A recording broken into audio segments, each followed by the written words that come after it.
खरं तर सर्वप्रथम मी माझ्या पक्षाच्या वरिष्ठ नेत्यांचे सर्वांचे आभार मानते. मनापासून आभार मानते.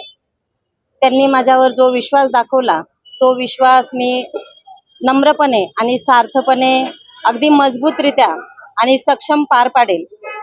येणाऱ्या पुढील काळात मी माझे काम तसेच मला जे काही करायचे आहे ते मी सर्वप्रथम माझ्या प्रभागासाठी माझं खूप मोठं विजन आहे, हेच पुढे घेऊन मी जाणार आहे.